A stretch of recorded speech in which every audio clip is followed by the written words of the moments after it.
There we go. That would help if I actually turn the microphone on, huh? Yeah. And good evening to everybody. It is 9 p.m. and I'd like to welcome you to the Phantasmic Journey podcast. Tonight we have two special guests. One is Rob Hernandez, who is our Gear Designer of the Week.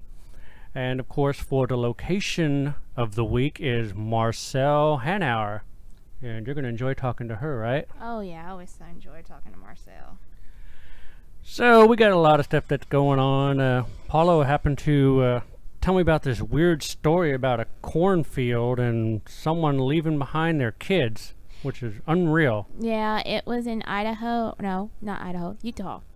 I was reading this strange story, and it just kind of amazes me. I know we get, as parents, get off-sided and get too busy in our lives that we don't really pay 100% to what goes on around us. But me, I've always known where my kids were at and what they were doing when they were little and things. But there was a family who brought their children to a cornfield in Utah to go through those little cornfield mazes. I'm pretty sure everybody has done them in a time or two period. And a family did not realize that they left their 3-year-old in a cornfield maze until the next day.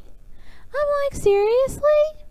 I mean, I think you would have known your 3-year-old, especially when it came time to put them in the vehicle. You always count heads. We wonder why the crying stopped. Yeah. And especially you get home and you're like, where's Junior at? Where's Junior? Yeah.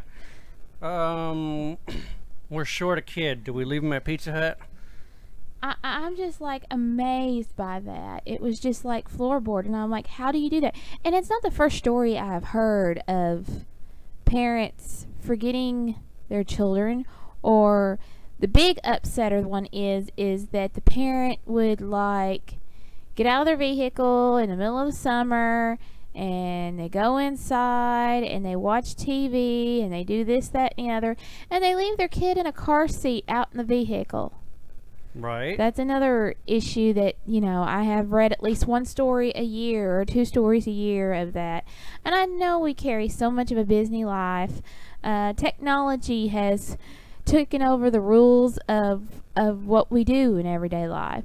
Like at my job today, we learned real quick that once a computer goes down or a server goes down, our store pretty well cannot run or function correctly because we let a computer be in charge of what we do every day. Taking in funds, cashing out, and even electronically, a server can control your telephones. So we couldn't call out. We had to end up taking our cell phones and going on the front porch and calling corporate to find out what's going on. And corporate couldn't answer our calls because it was all corporate level type situation. So we all just need to slow down, focus on what we do in everyday life, and be thankful that who we are and what we are every day. I mean, what we are? What we are, as in, what kind of human beings we are. Huh. Because everybody is so rushed every day that, have the expression, wake up and smell the flowers? I heard wake up and smell the coffee, but, or wake up and don't smell what you're stepping in. Ha ha ha. I'm from a different realm than you are. Yeah, I know. I'm more southern than you are. Yes, you are. You're way more southern than me. Well, I was born with the biscuits and gravy and the fried green tomatoes, and that's the way I am. You and them fried green tomatoes. Yes, we will go there when we go to Georgia. Yes, I'm going to Georgia. We're going to be going to the Crime and Punishment Museum, and yes, I will be stopping to a little town that is outside of Ashburn, Georgia, to a little, it's where the movie Fried Green Tomatoes was filmed at. And why are we going to Georgia? We're mainly going for the Crime and Punishment Museum. Yep, we're going to be at the Crime and Punishment Museum October 21st. We're going to have a meet and greet from 2 p.m. till 4 p.m. So if you guys are in the area, come on out and see us. See everything that we use to film the episode and whatnot. Take pictures, autographs, just come on out and hang out. talk to us, tell us your stories. And then, of course, we have the little upside where we're after our investigation, we're just going to be hitting us some Whistle Stop Cafe food on the way back. Yep, that we are.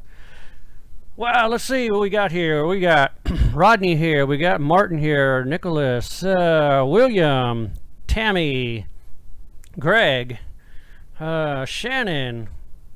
I feel like I'm doing the, I see Joey and Jeffrey and Michael. I'm doing Romper Room. What I feel like I'm doing. Rompery, romper-doo. Okay, no, I'm not doing Romper Room, but it does kind of feel like it.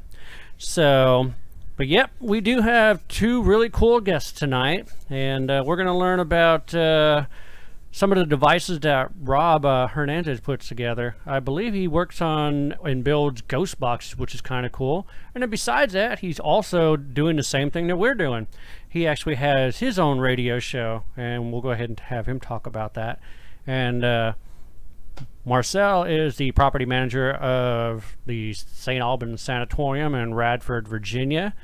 And we've been there twice, and that place does not disappoint. It's truly amazing. The architecture, the history, and of course, that's the main grounds for our movie, Lucy. Yes.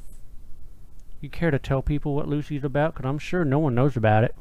Well, Lucy is basically a 5-year research project that I did. And what really got me into it was the fact that we were fixing to go and investigate St. Albans Sanatorium. And as for me being a historical researcher, I always like to dig in as much detail as I possibly can of a location. And I got addicted to it because not only did when we went in to investigate and finding even more stories after we went there, that I couldn't put it down. I had to go find more, and I had to go look in more, and I had to go read every little story, went through every death certificate, took each name of the death certificate, and did research basically on what kind of family, what kind of person, what led you to being at St. Albans.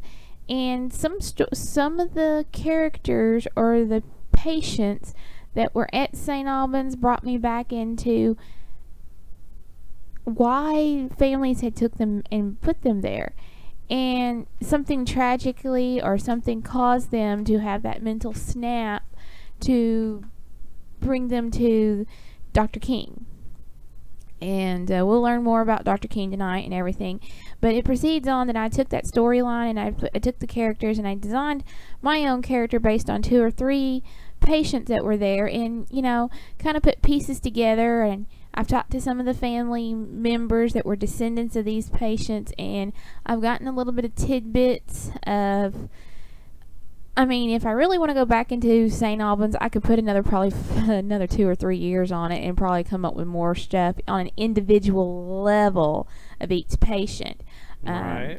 I have changed names, especially last names in these to protect the families. To protect the families, because I did that out of respect. But I would love to tell how their story of their relatives or their, you know, how it became involved into being St. Albans, and how that some people, you know, get misinformed about a location, and a lot of things that were said, it was not true about St. Albans. And then there's a few things that were miswritten or mistyped about St. Albans. And instead of us looking at it as a building and as, oh, it was an asylum or a sanitarium or it was this or it was that, I'm redirecting it as in what the patients saw through their eyes looking out, what tragedies or what emphasis had to take their family to make that decision of bringing their loved ones there to try to get a miracle of a treatment from Dr. King. And it was interesting, and it's always a fulfillment of, I can always reopen that book anytime I want to and add more to it, but I did have to bring up a stopping point eventually. And we are in the middle of a casting crew. We are in the middle of filming here and there with it. If you happen to be in the Western Kentucky area and we are on a day that we are filming and you would like to check out what we're doing, or if you would like to be an extra, because I will be looking for extras pretty soon. Actually, I'm looking for extras now for a couple of things, but right.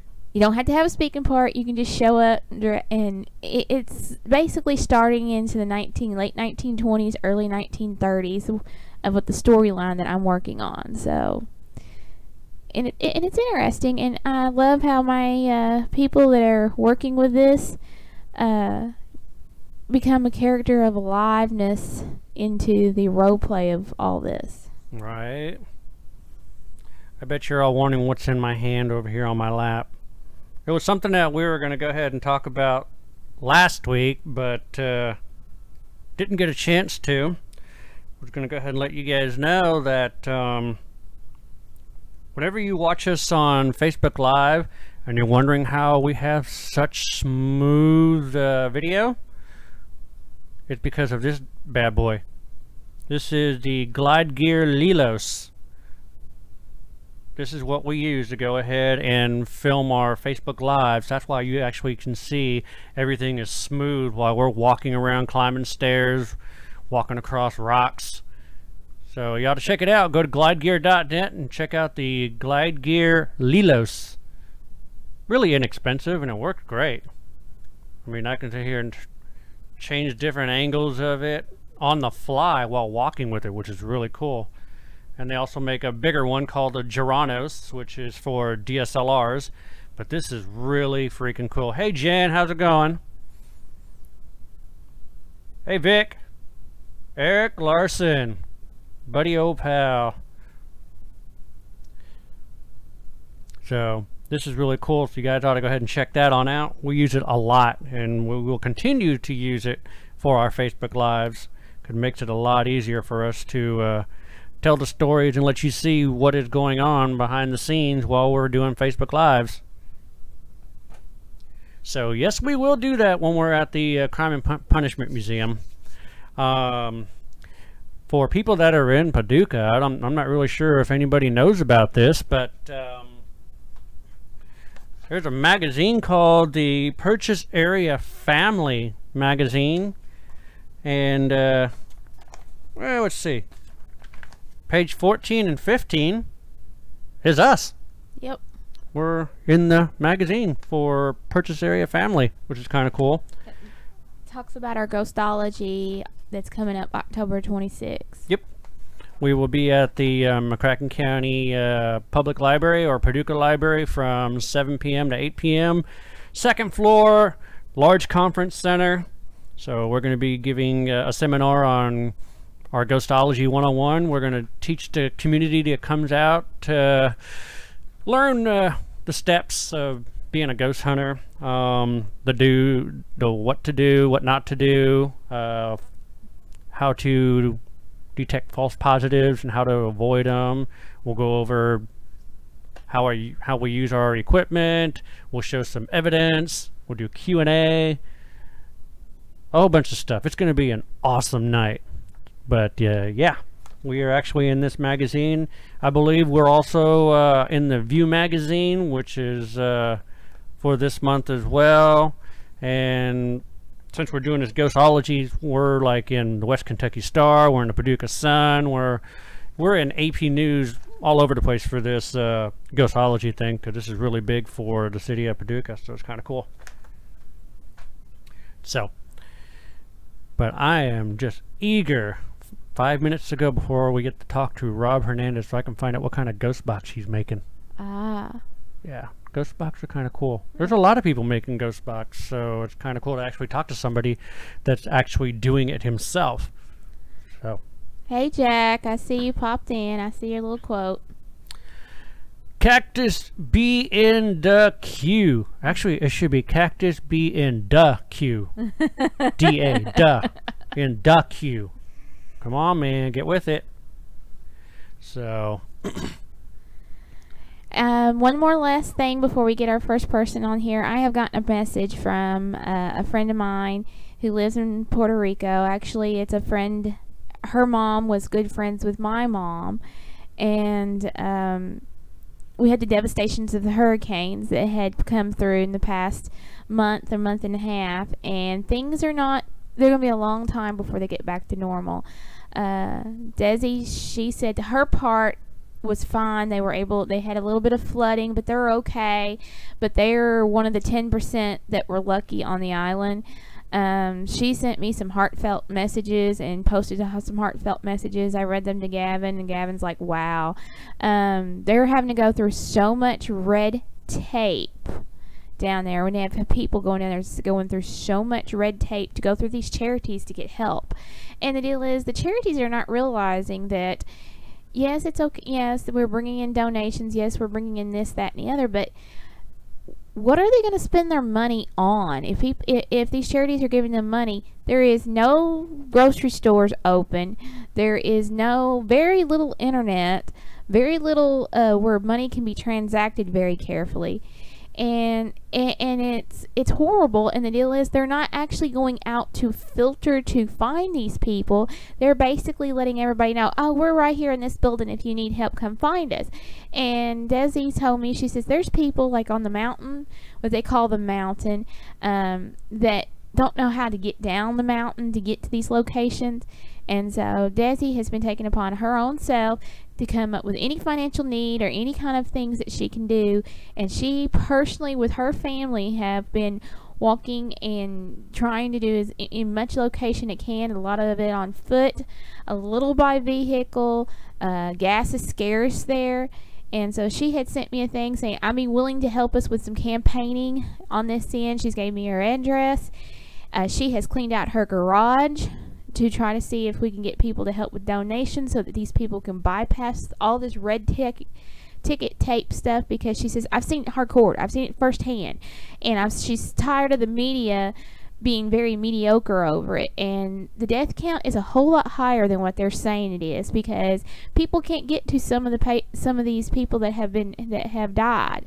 And she says it's hard when you have family members who do not know if their family members are even alive, because they've banned an area completely to where you can't go in there and search for loved ones. Oh, wow. That's bad. And she says, so some of these people have not heard or seen or anything still as of yesterday, when I messaged her and talked to her about it, and she's wanting to set up drives. And she says if anybody would like to contribute, she doesn't matter if it's a shoebox, send her a shoebox full of deodorant and personal hygiene pads or feminine products, because she says there is nothing. Damn. And people are not thinking rationally about this. And she said that she'll take anything. She's trying to see if a veterinarians in the United States, like, Paducah was her hometown too, and she had married somebody, and he's one of the head doctors down at the hospitals down there. And she says the hospital is only working 50% functionally. It's not 100%. It's going to be a while. And so they're just doing the best that they can and get by with as much as possible. But she said there's an old man that lives on the mountain. He's about 70-something years old, and nobody has went out there and helped him. And so she makes it as a personal trip at least twice a week to bring him food and water and to get him his basic needs, like, toiletries, anything, to make him be more comfortable and be survivable. So if anybody wants to contribute, she's trying to figure out what all the custom rules are for customs and everything to get stuff mailed to her.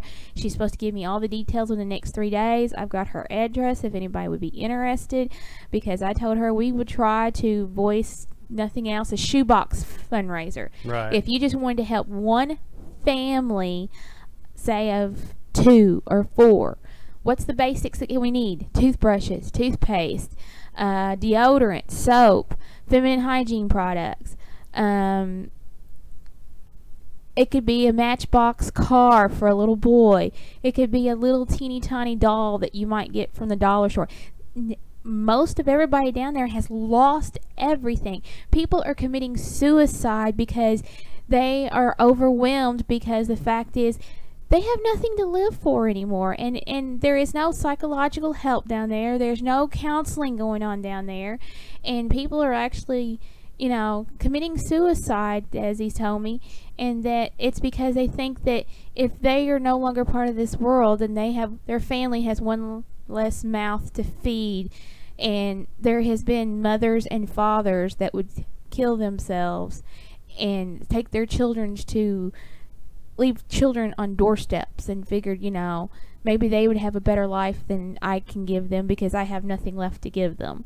And so I'm doing a shout out tonight. Anybody who's interested in helping me with this campaign, private message me. I'll give you as many details.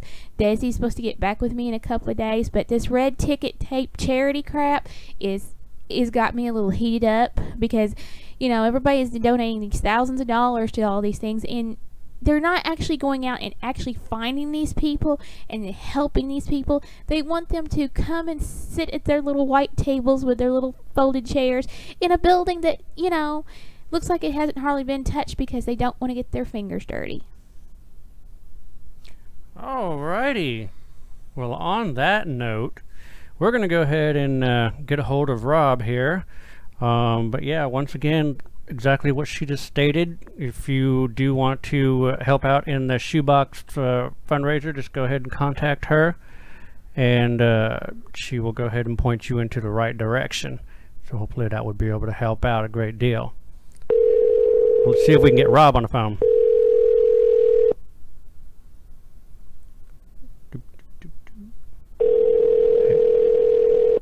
And it's ringing. Hello? Hey, Rob, how's it going, man? It's going good. Awesome. Sorry, we went a little over here. How Paula, you guys doing? we're doing pretty good. Paula got onto an issue that was going on with her friend in Puerto Rico, so we kind of went over just a little bit, but we still got you on in the nick of time here. So go ahead. No, don't worry. Oh, that's all right. Go ahead and tell our listeners and our viewers who you are and what kind of ghost boxes you actually do, and also go ahead and share the experiences that you have gotten from these devices. I'm kind of curious. So I'm Rob. Been investigating for many years. So basically, I just came up with a couple of different designs for. I'm driving, by the way, so sorry about that. Okay. Anyway, just tried to do some kind of like old school type of integration into a ghost box, and so I have a couple of different designs, and now I'm working on a totally different design, kind of getting away just from the average ghost box. This one's going to be basically set up to where it's going to have some ambient audio playing through EMF feedback, so it's going to put EMF out there, but you'll be able to. So if you have a pickup coil, you'll be able to hear the box, but Okay. the human ears is going to be pretty quiet. It's going to be silent. Mm-hmm. So I've done an experiment with this in the past, and I had the amplifier built in, so so we can pick up some things using one of the coils that I was using. Mm-hmm. So I had the box turned on, and I just had it sitting. I totally forgot it was on. We went on an investigation the night before, and I had the box on, didn't even realize it, left it on overnight. I was just tired, I guess, when we left. Either that or switched on accident. But anyway, just sitting out in the kitchen, and as you know, my house is pretty haunted by 3 different entities. So we heard a little girl chuckling, and we're like, where the hell is that coming from? And so I'm like, all right, whatever. I'm hearing some. Maybe it's a radio on, maybe it's something, I don't know. Wasn't really paying attention to it. Then we heard a male talking to a little girl chuckling, and somebody went in there. They're like, that's coming from her box. So I went over there, and I was like, oh crap, it's on. So I don't do any type of investigating in my house. I don't really do. If I do some testing on a box, and I do get the answers, I just ignore it. Huh. But anyway, so that was kind of just an experience that I had using my box, and I was like, wow, this is kind of cool.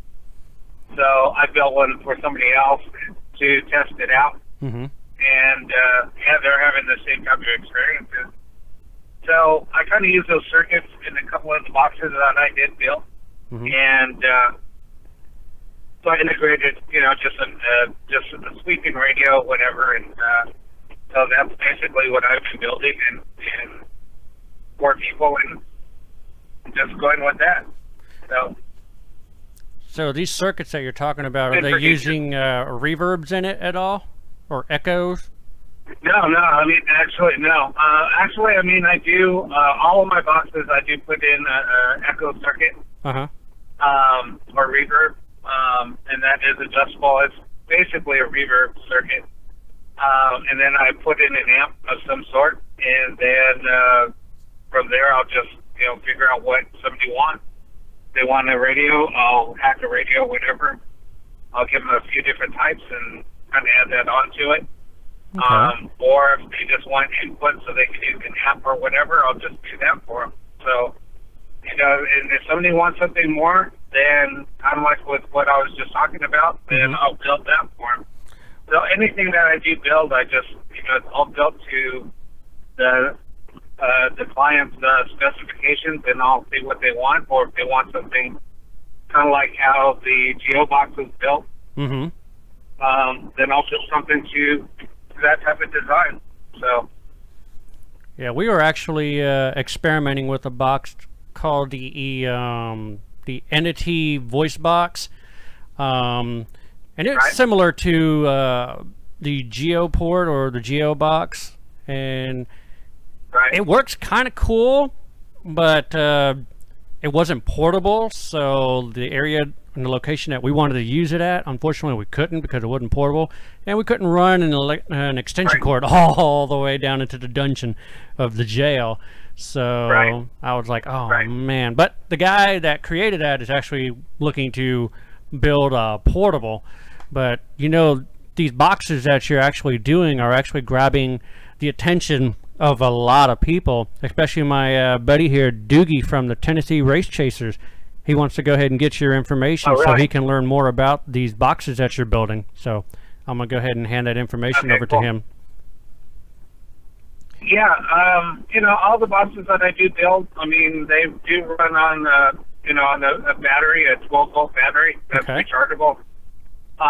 So depending on what I put in it, that is going to be, you know, a little bit larger battery. But they are still all portable. I mean, as you know, I mean, I took one that will probably still be coming into your hands sooner or later.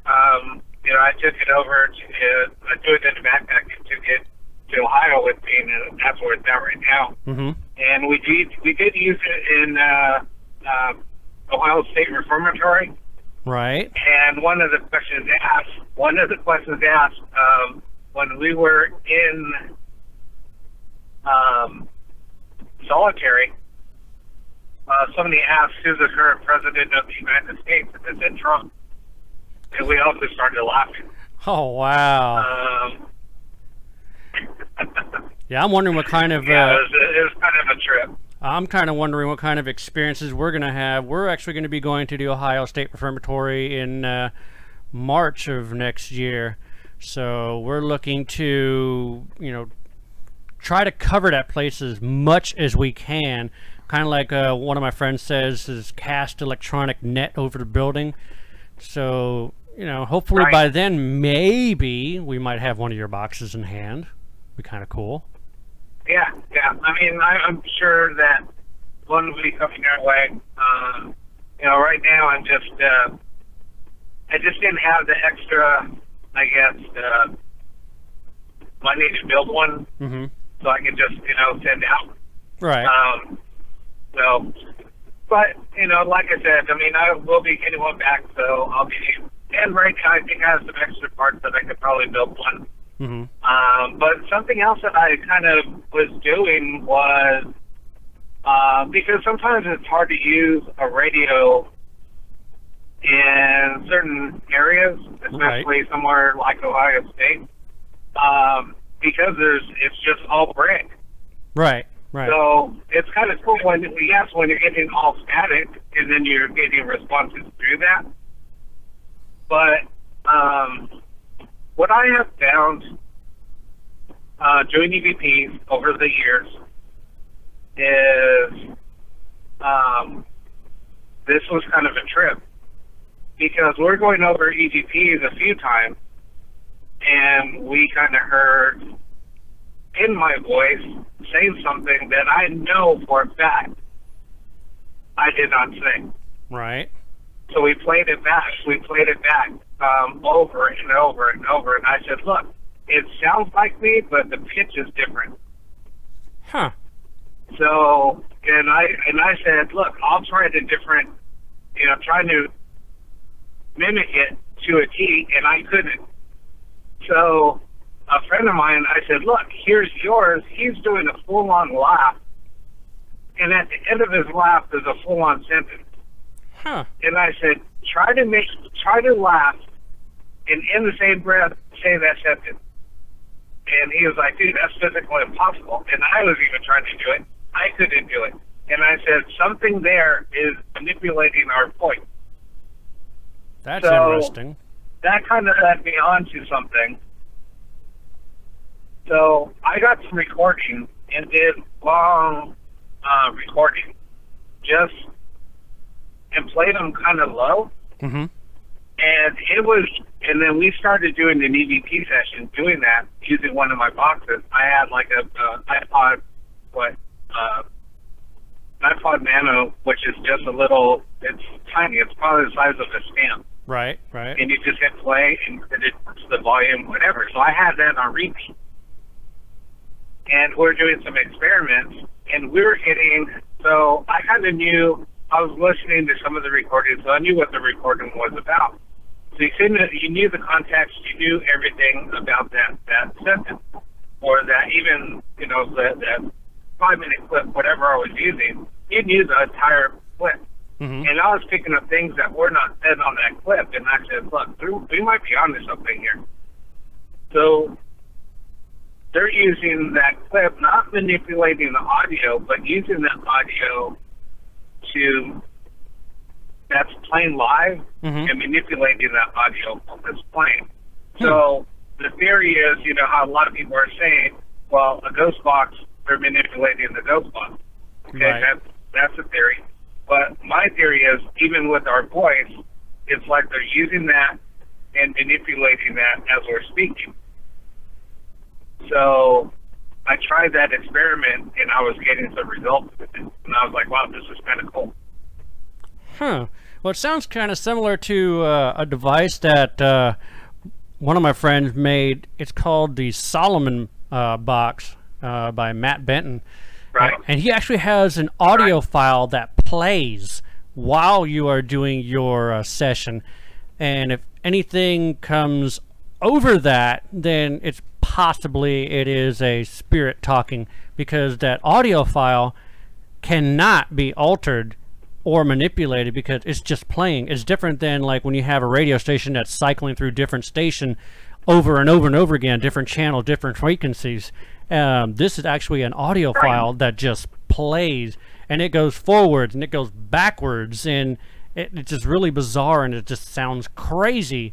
But he's actually had voices come over that, which is really cool. No, and that's what I'm saying. Mm-hmm. Yeah, that's what I'm saying. I was doing something, on the premise of what I was experiencing with our voices while we were walking around doing an investigation. We were walking around and, kind of talking about the location, mm-hmm. or just saying, hey, let's stop here. And then you were like, wait, what was that? I just said that because we heard like a noise. And I said, what is that? And then that's where I heard in my voice something else. And I was like, I never said that. And I played back the video. And I said, look, I stopped talking. And then something else said something in my voice. Right. So, and I said, see, so anyway, so with that, like I said, with that premise, I thought, hey, this is kind of cool. Let's try this. Mm-hmm. And I did that. I had files playing forward. I had them chopped up. I had, I think I even changed the pitch on the same sentence, but mm-hmm. did it on a different file. So I was manipulating the file myself, right. So I knew what it was playing, and I was getting responses like exactly what you said. So I know nothing can manipulate that file. Mm-hmm. just like what you explained. You know, it'd be kind of hard to manipulate a pre-recorded audio file, you know? No, exactly. So that's why, you know, I'm trying to go a little bit different route. Mm-hmm. Instead of using a radio that's going to scan frequencies, I might use, like I said, try to get maybe some more nanos and incorporate that in the box. Mm-hmm. And I like right now, I think I have, I don't know, 80 hours worth of audio files that would just play. So yeah, and that's me just taking the audio file of public domain and sitting there and hit play and hit record, like using my phone to record that file. Or no, I'm using my phone to play it and using like Audacity or something like that to capture that recording. And then I'm saving those recordings and then I put them onto the device. Right. So, you know, and I could store up to, you know, 16 gigs on the Nano, or even 8 gigs is plenty. And that's going to give you months worth of audio files. So, yeah, those files can't be manipulated. So if you do capture something, you know that it has to be something paranormal. Oh, yeah, most definitely. Most definitely. What do you think about the program Audacity? I mean, do you think it's a good program to, you know, clean up EVPs and recordings? I actually, I mean, I do like it. I mean, yes, I use other programs, but for me, just throwing it on the laptop, especially if I'm on the road or something and I don't have my MacBook or something like that, I'm like, oh crap, you know, I need to do some quick editing or something. I just want, and I'll just download it and use it, and it works. Yeah, we actually try to do something like that while we're out investigating and filming. It's just a little difficult for us to actually try to dump that to a laptop, but yet keep investigating, because we go ahead and do ours from like Saturday into Sunday. You know, unfortunately, we're not out there for like 2-3 days, so we've got a lot that we have to try to cover before we can even, you know, try to get to that. I mean, sometimes we'll do a burst session, but it's a burst session. It's just like real quick and then it's over with. But, you know, trying to dump it to actually go through it and listen to it while we're, you know, at the location is really difficult for us to do. But I've heard that Audacity is portable. So. Yeah, no, it is, and that's what I like about it. It's small, and you can download it, you know, within a couple of minutes, and at least you have something there. Right. And if somebody says, "Hey, does anybody have a laptop I could use so we can start, you know, going through some of these audio files?" It's great to have, and then just here, you just download it, hand somebody your recorder or your SD card, and say, "Here, throw it in there," and I'll throw in another card. That's why I carry a shitload of SD cards, so Me I too. can have somebody here, take this, review this, and I'm going to go out and continue. So right. Yeah, it's kind of hard to do that when you have such a small crew. Gavin, I mean, what I like doing is doing burst sessions anyway. Burst sessions are the way to do it. The best evidence to it in a burst session. Every burst session we have done, we have not really gotten anything. I'm kind of shocked. Really? Yeah. Usually when we get our EVPs, it's it's unexpectedly. Yeah, it's unexpectedly, and it's also during a time when we're not doing a burst session when we get them. So wow. So it's kind of crazy. But, you know, you get EVPs at the weirdest times. Yep. That is true. One thing that I'm actually looking to implement within our production is a way that we can have our recorder on us, but yet connect it to a wireless pack that can send the signal back to the command center and actually record onto a laptop is something that I'm working on right now. I've done it, and it works great that way. I've done it doing remote sessions, just leaving the recorder and kind of monitoring that. And it works great with the wireless mic. Yeah. Well, I mean, for us, I'd rather do that so that way I know it's getting recorded on the SD card with me on the recorder, but it's also getting sent over wirelessly to the trailer, so it's actually getting recorded there too. So it's doubling up, in other words. So if something happens where it screws up on the wireless transmission, at least it's going to be on the SD card, or if it messes up on the SD card, at least it's possibly on the laptop. And if I have somebody in base camp, they can actually be listening to it right then and there. So it that kind of helps a little.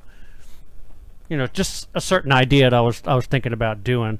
I was trying to come up with some ideas. Yeah. Because unfortunately, wireless packs, they'll actually eat your battery up real fast. Oh, no, yeah, no, exactly.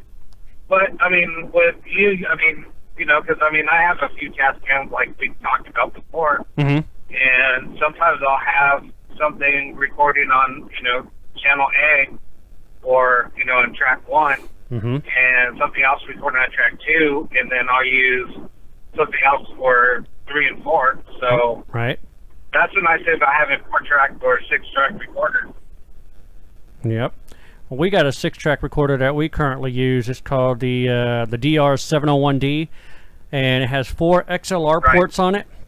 And of course, on top of it, we place our 360 camera. So we call it our 360 paranormal surveillance system, because we can run 4 microphones off it into different rooms. Unfortunately, you have to use XLRs, but for this device, it's okay.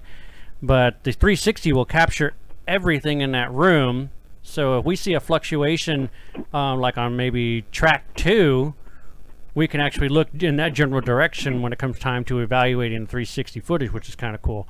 So, but yeah, I know what you're talking about by using different tracks, because that does really help out a lot. No, it does. And sorry to the listeners and the viewers out there that we're getting a little technical. But it's really not that difficult to learn some of this stuff and to learn the jargon. It's good to know. So just throwing that out there. Oh, yeah. Well, go ahead and tell our listeners and viewers how they can contact you, find you on the web, find you on Facebook. I'm pretty sure that you do like YouTube videos, and also you have your own radio show, do you not? Yes, I do. You just started that. So my show is on. Yeah, I just started. So if you go to liveparanormal.com at 8:30 Pacific, 11:30 Eastern, go to Live Paranormal and catch my show Tuesday night. You can catch me at Rob Hernandez on Facebook. That's probably the best way, because people message me there all the time. I post stuff there all the time. So on YouTube, it's PCH Paranormal. Just do a search for PCH Paranormal on YouTube. All right, man. Well, I do appreciate you being on the show with us and giving us all the information. I mean, it was highly informative, and it wasn't quite that technical. I'm sure everybody's able to relate to it and understand it, so I wouldn't feel that bad. I know, but I try to keep things, you know, a little on the, you know, not so technical, just so people understand, and I just don't like confusing people. I think it's because of what I do in my trade. I have to, you know, kind of, I have to talk in not so tech jargon. Because if I get too technical, sometimes it throws customers off. So but anyway, so just don't stick in. I'm just going to throw something out there, all the viewers and listeners. You know, nobody has all the answers for the things that we do. So everybody's trying something new and different and always experimenting. So, you know, always try something different. If you think, you know, hey, let me try something, and if you're going like what I just said, you're going over EVP and you're noticing something, try something different. Don't stick to the same thing, because it's going to get very monotonous, very boring, and, you know, so you'll never know what you'll capture. Try something new and different. Yeah, no doubt. No doubt. I do understand that and believe that. Always think outside the box. Yep, always think outside the box. Always, exactly. If you get stuck you know, and get tunnel vision. That's all. You're not going to be able to see outside of that tunnel. Right.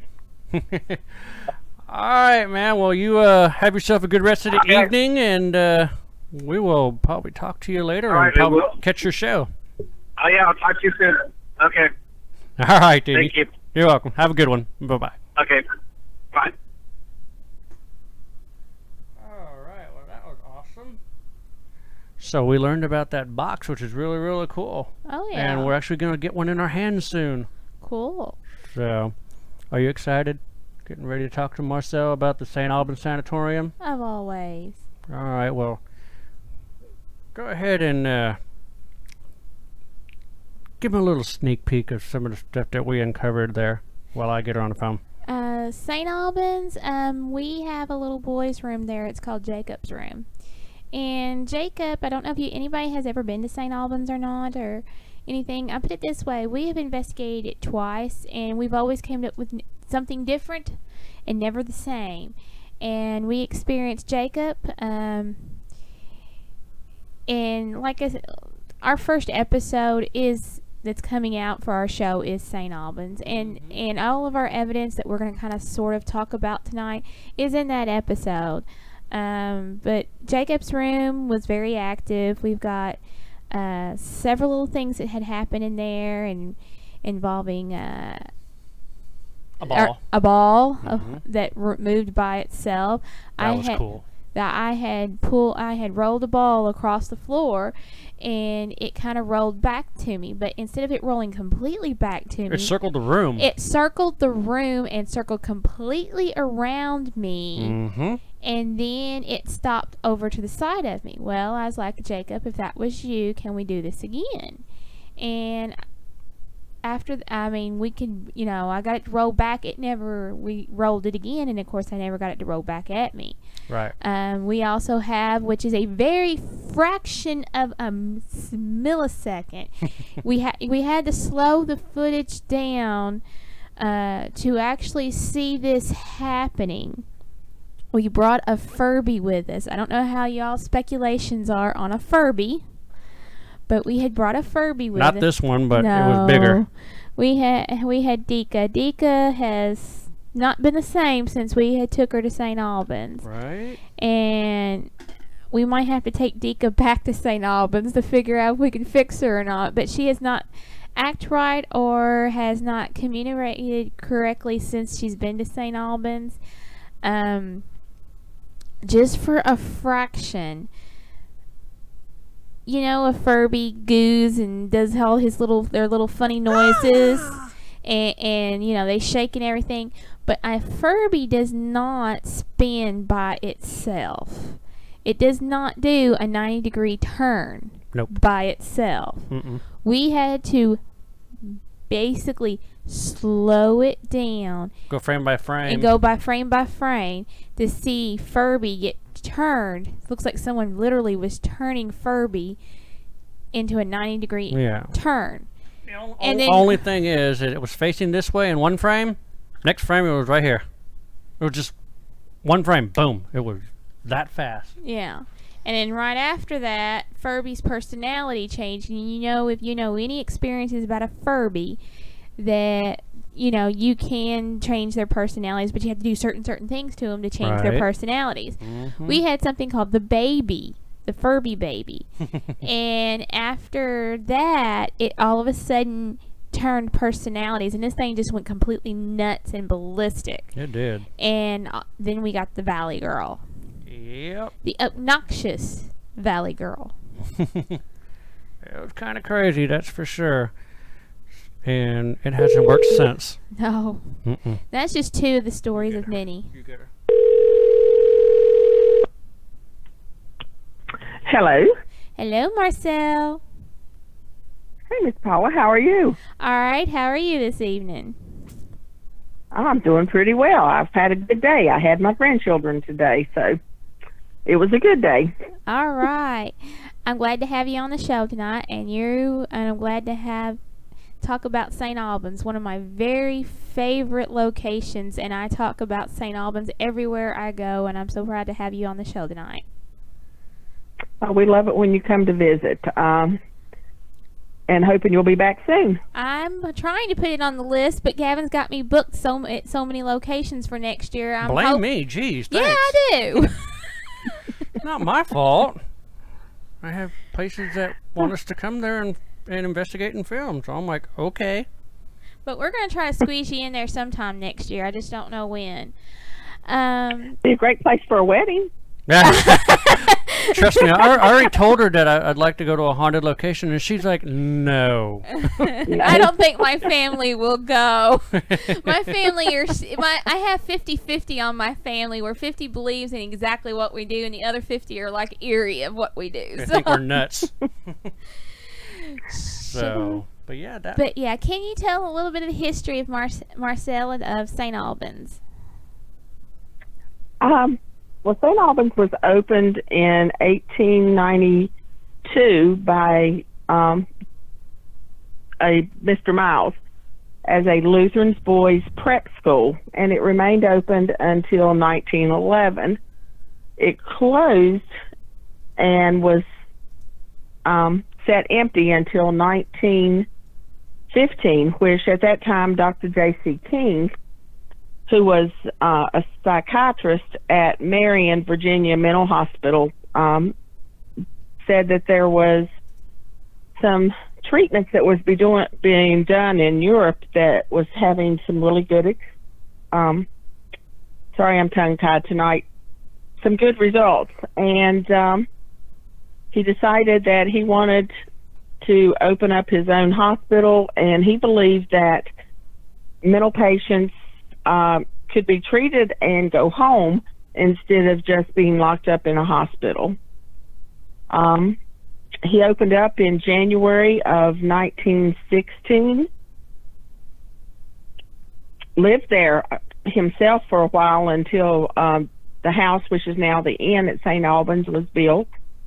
And actually, I want to say 2 of his children were born at St. Albans while they were living there. Oh. But they did do electroshock and hydrotherapy, and they did the insulin therapy, and they did have some good results with it. Cool. Go ahead. Can you tell me what some of the symptoms? I know I touched a little bit earlier on what can cause a person to end up going to asylum, but I know you have a whole lot more reference material than I do to an extent. But can you tell just basically off the top of your head what would cause a person to be admitted into St. Albans? Well, I mean, there were a lot of reasons. They had an alcoholics unit, even back then in the 1900s, drugs. They had, I mean, most of it is a chemical imbalance. Back then, you know, they just said, well, they're insane or they're crazy, which, you know, people now, we didn't recognize dementia, Alzheimer's, and they were put into mental institutions for those reasons. Schizophrenia, you know, bipolar, we didn't recognize bipolar until just a few years ago. Postpartum depression, I know that I personally talked to a lady who her mother had been at St. Albans after the birth of her 5th child, and wow. She was extremely depressed, and they had tried everything, and they were getting ready to send her because didn't think she was going to be able to go back home and live. And Dr. King said, let's try the electroshock. Ooh. So they tried the electroshock treatments, and she was able to go home. Well, her daughter said that she was back in the hospital several times after that, but that was just for medication adjustment. And this lady lived to watch her great-granddaughter graduate from high school 2 years ago. Huh. Interesting. So those are the stories you don't hear. We hear all the horror stories. We don't hear the good stories. Oh, yeah. Right. But thinking of, you know, the technology back then, I'm sure some people don't know what it is, but electroshock therapy. Is that where they put electrodes on the side of your head to shock your brain? It is. Okay. It is, and they still do that now, because it's just now they are able to pinpoint with ultrasound and all the exact location in the brain that they want to shock. Before, it was kind of a hit and miss. Right.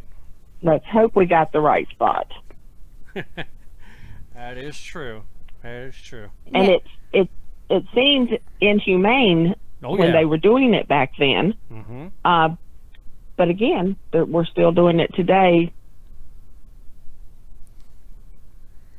I know on the documents of St. Albans, wasn't it temporarily a local hospital for just for a couple of years, or about 4 or 5 years?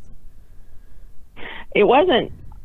It was, besides a mental hospital, it was also a regular hospital, only for emergency cases. It was actually the first hospital built in the area for several years, and there were some babies born there. There did some surgeries, appendicitis, different things. I guess it was the first location. We've got doctors. Let's stop. Yeah, gotcha. But they did a lot of good work. They did. It's a place that needs to be saved. Oh yes. Oh, a lot of history. Yes. Most definitely. Getting into the paranormal part of it, when did you take ownership of St. Albans? The current owners took ownership in 2010, and they rented the building for a year or so. Originally, they were going to tear the building down and put up housing for graduate students, and then they decided that this building is 100 and some years old and it needed to be saved. Like I say, he rented the building to someone for a while, and then when then decided that that he was going to try to save the building. That's when Don Hanauer took it over, and he was there from 2010 to 2012, and I came in at 2012. He was still running it, and I was doing mostly the marketing and merchandising, and then I completely took over in 2013. And I know you probably have many groups have come in for not just your paranormal experiences and investigations, but also historical tours, because you also do historical tours along with opening up to the paranormal world. Yeah. Now, as far as the paranormal part of it, Chuck Thornton would be the person that has most of my paranormal information. But they have seen some things we can't explain, some spirits that we know are there. It's we do the paranormal with private and public paranormal investigations. We do history tour. We have 3 historians who have researched, and it takes a good 3 hours to do a history tour. We also do photo tours. People will come in and rent the building for photographs. We do those on a private and a public level. Our biggest fundraiser is our October haunted house, which is an amusement type haunted house, and we have a ghost hunt on Halloween night. Oh, cool. And yeah. that's been something that we wanted to go ahead and do, is actually investigate a place on Halloween. That'd be really cool to actually do that, just to see how thin the veil really gets on Halloween. Well, we have one this Halloween that starts at 8 o'clock and goes till midnight. You have a big thing coming up pretty soon with the Booth Brothers, right? We do. They're coming in November, and they're going to hold an event on that Tuesday the 21st. I think if you go to their website, they've already got the ticket sales up for it. Cool. And we're really looking forward to it.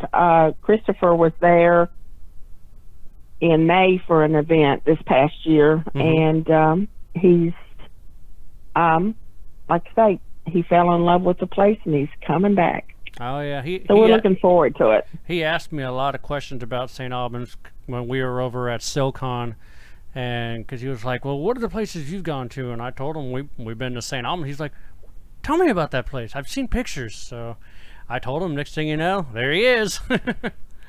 Yeah. That's kind of cool. Yeah. I'm looking forward to them coming back, and I'm looking forward to meeting his brother Philip again. I met him a couple of years ago at Scarefest, and I'm like I say, we're looking forward to it.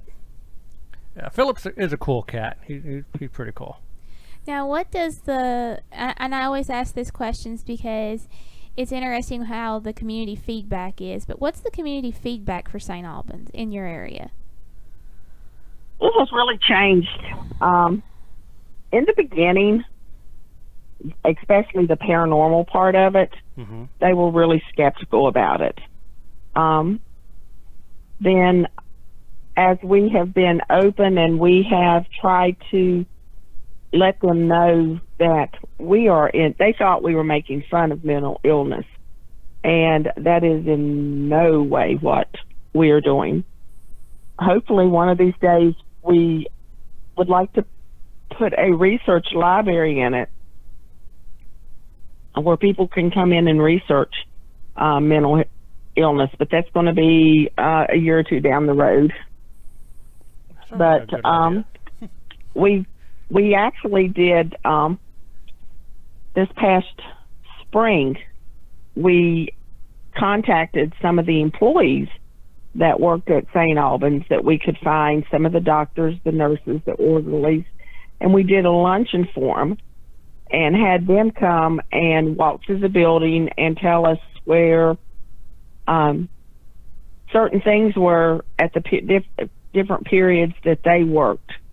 We had one lady who had worked there almost 30 years, and she could tell us how it had changed. And at one time, this might have been where they were doing hydrotherapy, but a few years later, it may have been in a different location.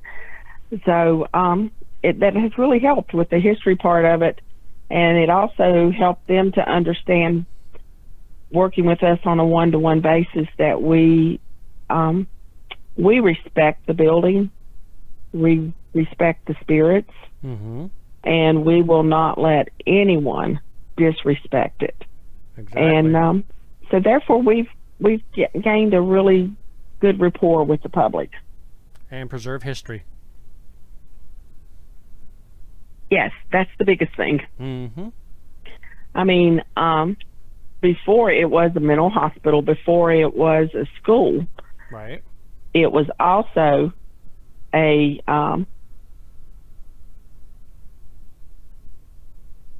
during the war, it was a Union campground, and one of the largest battles were fought in that area. Radford used to be called Central Depot. Yes, yes. And it had the train station that ran through, and the river. And this is how the North and the South were getting their supplies. And they were forever blowing up the train, right, or the docks and the piers. It also was an Indian campground at one time. The park right down the hill from us is where one of the Indian burial grounds was. So there is a lot of history there to be preserved. Okay, getting on to the paranormal part of it. Just there was one story that you told me about when we was there last time, and I wanted to refocus on that because that was a story that kind of put me in the direction of my own little project that we've been working on that I want to encounter into my movie. And that is about the story where someone had come in there and told you about the old photographer that was out front taking pictures of St. Albans. Well, what happened is when Don was running the St. Albans, it took me almost 2 years before I would step foot in it, because I will tell you, I was a skeptic, and I think I told you this. Yes. And I would bring meals up for the volunteers, different things, but I would call and say, tell Don to come out and get it, because I wasn't going in. When he came out on this particular day, I asked him, I said, who's the gentleman outside taking photos? And he said, there's nobody here. It's just myself and Chuck Thornton, who is head of our security. And he says, we're here putting up the cameras. And I'm like, no, there's a gentleman. He just went around the corner. I just seen him. He was dressed in like a twill sports jacket. I said, but the weird thing is he was carrying an old Brownie camera. I don't understand it. And I said, you don't see those anymore. It's a box camera, right? It's a box camera. It is that the shutter flips up and you look down into the box. Mm-hmm. Yep. And to be able to see and take the pictures. Yep. But so we talked for just a few minutes, and I told him, I said, no, I just seen him walk around the building. And he said, no, come with me. So he jumped in the car, and we started to drive around the building because it would be faster. Right. There was nobody there. There was no person there. There was no car there. And he told me, he says, you have seen the photographer. I'm going, I've seen what? And he says, you have seen the gentleman we call the photographer. Apparently, they think he was a patient there, and he was an actual photographer. Mm-hmm. And he said he has been seen from time to time walking around taking pictures. And I was a little hesitant, but I knew that I seen this photographer. Right. Now, So that year in October, I had started going into the building, and I was going in as a volunteer, mm-hmm. and I was taking tickets for the haunted house that we had that night. And I looked up, and it was in what is now our gift shop area, and there was a flash through the window, like someone had taken my picture. Mm-hmm. And we got tickled because, once again, they said, you've seen the photographer. Question for you about the photographer. Did you actually see him in full color? Yeah. He had a brown tweed sports jacket on. And I told Don, I said, it looked like something from out of the late 50s, early 60s. Huh. That's it. That's really cool. Yeah, it is. So, besides the photographer, have you encountered any other spirits there besides the photographer? Well, just this was in October. In January, we have our volunteer meeting.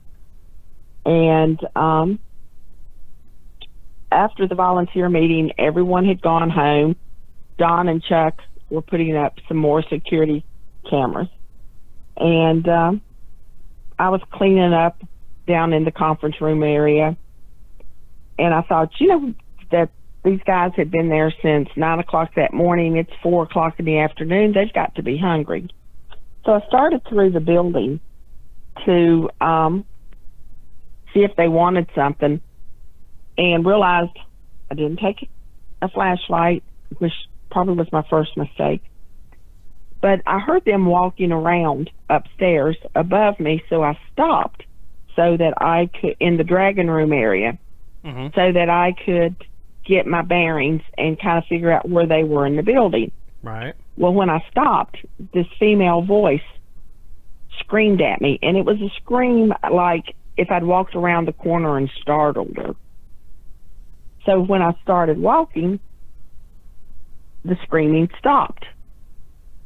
So I stopped again because once again I heard Donna and them moving, and I'm still trying to get my bearings in the dark. And I heard this lady scream again.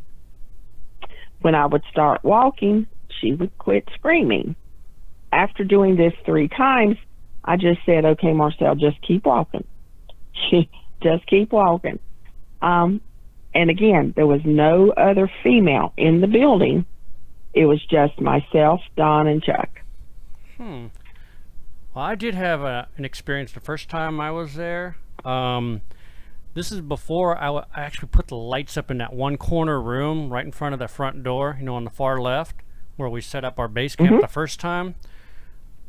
I swore when I was in there, I was setting up the tables, putting stuff on there, and all of a sudden I was like, I just, out of the corner of my eye, I saw what appeared to be a nurse just standing in the doorway, just looking at me.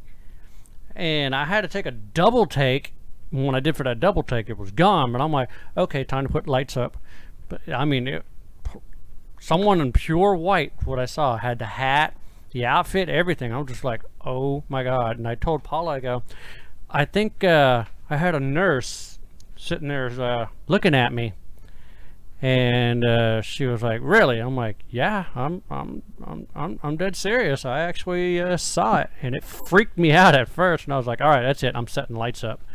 So I wound up putting that one light on in that area, and I didn't get anything then, but I did hear a voice, and Chad heard it too.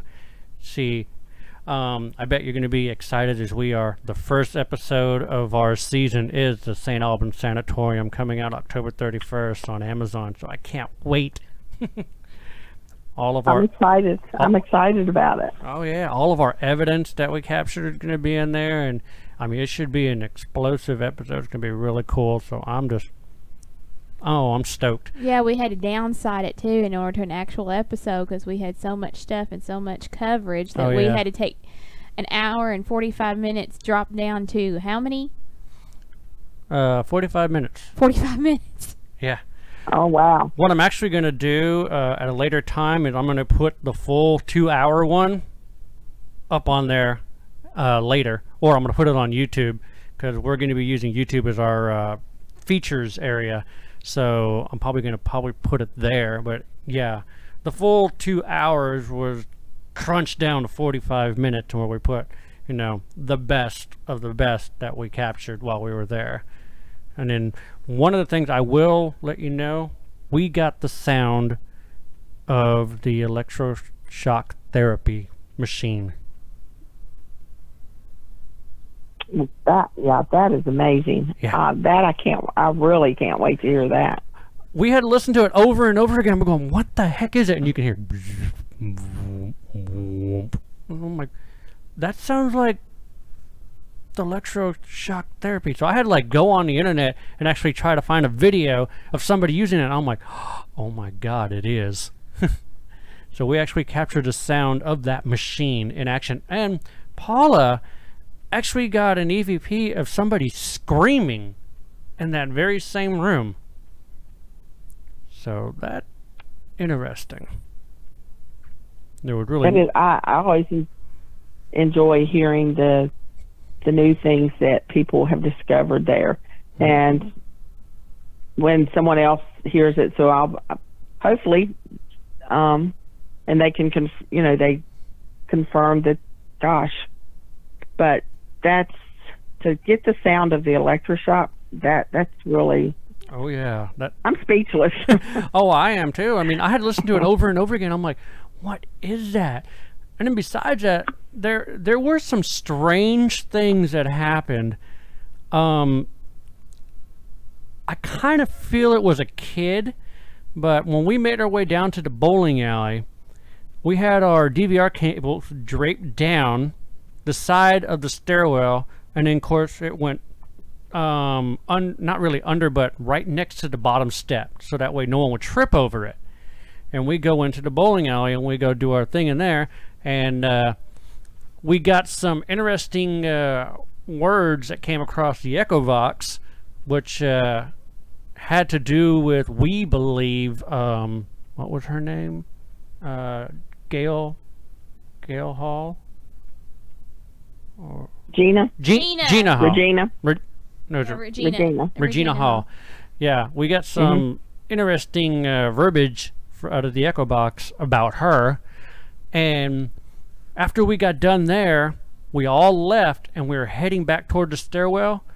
Our DVR cable was now at a diagonal going across the stairwell, Like someone picked it up and pulled it. and just put it like across it, like saying you can't go up the stairs, which is really weird. Well, I do think that we have a prankster there. Okay. 2 years ago, it's been almost 2 years now. Mm-hmm. I had been to a council meeting, and we had an event at St. Albans that night. So I had on a pair of dress heels, and when I got there, I slipped into a pair of tennis shoes, and I put them under the counter where our cash register is there in the gift shop. Mm-hmm. Well, that night when we were closing up, one of the volunteers, Michael, was helping me to set down the registers and stuff, and everyone was gone. We were the only two there. And he said, "Now don't forget your shoes." And I said, "Oh, I won't." Well, he and I locked up, set the alarms, got outside, forgot my shoes. This is like 1 a.m. in the morning. And I said, "We've got a history tour tomorrow. I'll just pick them up tomorrow when we come in." Right. So when Michael and I went, we got there about the same time, unlocked the building, and he said, "Now don't forget your shoes." And I said, "Okay, I'll get them now." My shoes were gone. Oh, wow. Oh boy. We still have not found that pair of shoes. And like I said, wow. Mike, it's been 2 years. Every time somebody comes in and a lot of times I'll tell them, "Now, if you find a pair of shoes, a pair of heels, they're mine. Can you please bring it back? I've only worn them one time. They were a brand new pair of shoes." So I think we have a prankster, because every so often, I know that as I've gotten older, I'm absent-minded, but there will be something that I know was on my desk. Mm-hmm. Whether this week, my stapler, I can't find it. Oh, jeez. It disappeared last week, and it's been gone for about a week now. We've looked and looked and looked, and it's nowhere to be found. You know what you And I know I'd used it the day before. You know what you need to do? You need to get one of those little strips that's like a tracker, and just put it on something and see if it disappears, and then track it with your phone and find out where it went. Not a bad idea. I never had thought about that. I've got one of those on my key ring. Yeah, can you imagine all of a sudden you're like, "Where the heck did my stuff go?" And it's actually inside the wall. That, or if it's somewhere on the other end of the building, or... Yeah, that would be really bizarre. I mean, I've heard stories where we've had some friends who are actually using tools at a location that they are renovating, and they know where they put them because they just laid them down next to the radio. They come back from break and they're gone. But they did find them, though. One tool was like at the far end of the building, the other one was up in the attic, and the other one was down in the basement. But they did find their tools, though. But did they go get them? No. They left. Well, we have had other things that have disappeared, and eventually they show up. It might be a few months or a few weeks, or, but this pair of shoes has never showed up. It makes you wonder what's all inside that hidey hole wherever the stuff is going. Might be a lot of stuff that's in there. But yeah. Would you have you ever met Christine Downs? She is the sister of Joe Chin. who was on TAPS. And she was at St. Albans doing an event with us. Mm-hmm.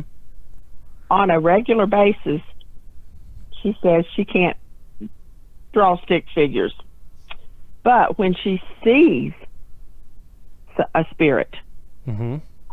She can draw it, and she can put a name with it. Really? Yeah. Wow. And she was doing an event at Paranormal Restore with us. Mm-hmm. And she drew this picture, and she brought it to me. And when Don first started with this, he came home one evening and he said, I seen this little boy. He says, I thought he was real at first. Mm-hmm. And he described this little boy. You know, he said his hair, he described the freckles across his nose. Right. He said he kind of looks like our youngest son, James. And she come in. Now, we've never talked to her about this. And she had this picture. Mm-hmm. And it was a picture of this little boy. And I just about cried when I seen it because she had his name written across the bottom of it. And we had heard from a nurse who had worked there that this child had actually passed away at St. Albans. Mm-hmm. I made the comment that I said, well, when you talk to him or see him again, you tell him, because she said he likes being here in this building. And I said, well, you tell him we're doing our best to try to keep this building open for him and for the rest of the spirits that are here and that like to be here. Mm-hmm. And she looked at me and she says, I don't have to tell him that. And I said, okay. And she said, he's in this office now. He likes to play down here, and he likes to hang out in your office. So we figure he's probably the prankster that took my shoes. Huh. Because it was shortly after that my shoes disappeared. What is the child's name? His name is Jacob. That's what I thought. I was about to say it. Yeah. His name is Jacob. Because we've got, in the episode, we've got Jacob, because we were in Jacob's, what they call Jacob's room. And we've got two interesting pieces of evidence out of Jacob's room that's in the episode. One being involving a ball. Mm-hmm. And I'm sitting in the middle of the room, and I'm taking the ball, and I'm pushing it as if, can I get some, interaction with him? And the next thing I know, I have the ball being rolled back to me, but this time, and you'll see in the footage when you see the episode, the ball goes completely around me and then stops to the right side of me, and I take the ball again and I roll it, and it doesn't come back. Yeah, it just rolls to the other side of the room. But the one thing that really blew my mind is I'm pretty sure, I think I've showed you the footage on this one, but Paula was coming down the staircase, and I was in the area where the DVR system was, which is in that far room where I saw that the nurse. But I'm watching the camera, and I'm just like, what is this? And I had to play it back for her, but I zoomed in on it, and what appears to be is a ball of light goes from the far left all the way to the right and disappears. But when I run upstairs to go see what happened, this is the bizarre part. Now, the sad part is I left the camera downstairs because I didn't have any batteries. That's the reason why I was downstairs, because my batteries are dead and I'm trying to charge it so I can get my camera back up and running. But when I went upstairs to Jacob's room to go see exactly what the heck that was, all the balls up in that room were up against the wall, lined up from biggest to smallest.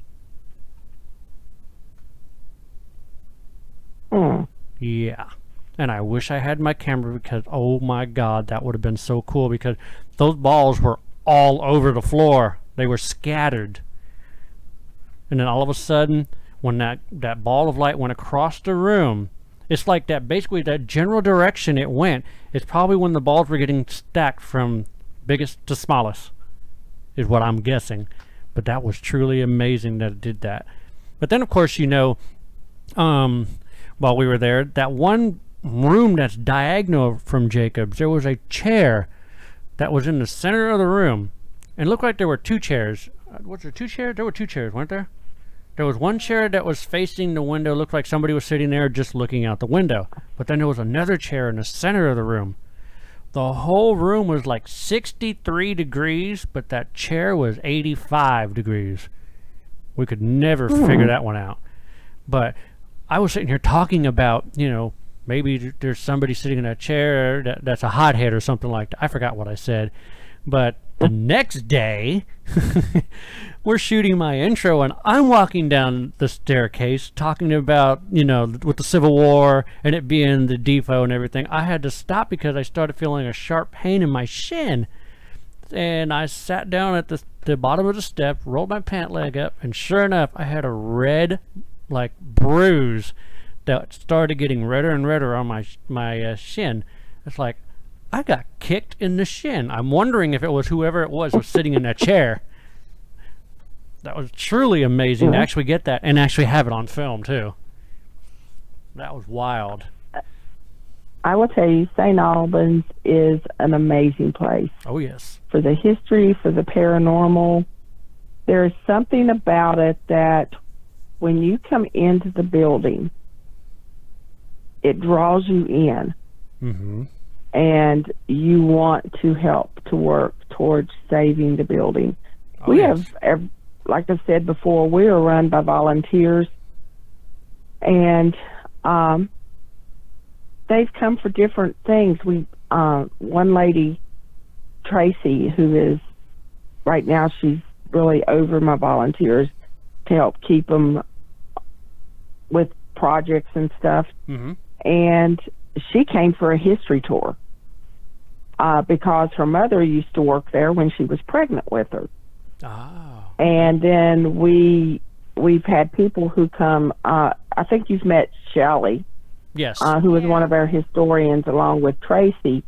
She came. We had a community yard sale, and she came to the yard sale and has been there as a volunteer ever since. They come for different reasons, and they come to an event and they stay. They get attached to the building. It is. That, like I said, there is a draw to it that makes you want to take care of the building and to help save it. Mm-hmm. So have you told her what you're planning on with the movie? Well, then, what? Helping save the building? Yeah, I am saving 50% of the proceeds that we're doing. If we get any marketing value off of the movie that I'm working on and the documentary that I'm working on, I'm taking some of your stories that has been told, turning it into this movie and making them actual full-fledged characters where people can take their set mind of, how people have to have some kind of visuality in their lives in order to understand the story.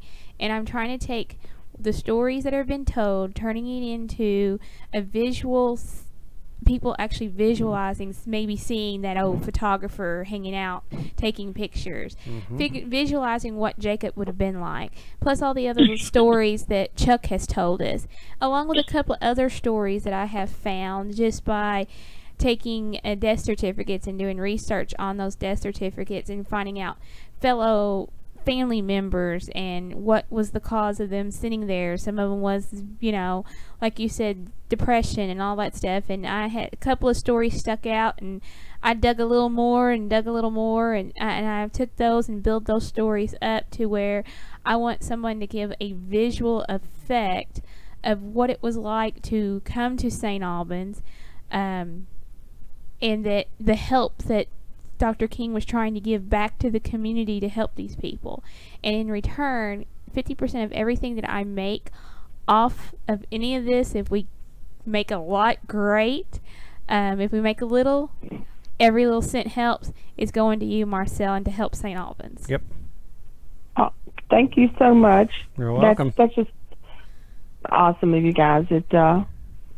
St. Albans has got a little string to my heart, and everywhere I go, I always talk about her. And I told her, everybody, I said, if you want to go and investigate, I was in Gettysburg, and everybody asks me, it goes, yeah, I've heard about St. Albans. Is it worth going to? And I was like, yes, it is. You will never be disappointed. It is worth going. And I'll put it this way, if you go once, you'll be wanting to come back again. Oh, yeah. Mm-hmm. Yep. So this movie... We hope so. Like, we love it. Yeah, this movie, once it gets done, it's going to be fully marketed by a producer in Hollywood, and he's doing all the advertising and marketing to get it into the theaters. So it will hopefully get played nationwide in different cinemas. So that's why it should be a good thing. I'm hoping that it actually is truly successful. We're putting a lot of heart and soul, blood, tears, sweat. Yeah, because most of my actors are volunteers. Yeah. They're doing just like you have your volunteers for these are all volunteers that have heard the story and has heard me preach the story and how important St. Albans is, that are volunteering their times, taking times out of their lives. And we all have been meeting every Monday night for 2 hours, trying to work on their characterization, trying to work on details to make it perfect to when we go to film this. We are in tune with everything. Yep. Well, I am sure that it will be a great success because you are putting your heart and your soul into it. Yeah. And I am sure that it will. And we are so appreciative of everything that you all do as far as helping to advertise and support St. Albans. Mm-hmm. I always talk people about ask me all the time, about paranormal activity and is it really active? The only thing I can say is come see for yourself. Right. I can't guarantee that every time you walk through the door you're going to have something happen to you, but most of the time you're not going to be disappointed. That is true, Oh, but we've never been disappointed when we're there.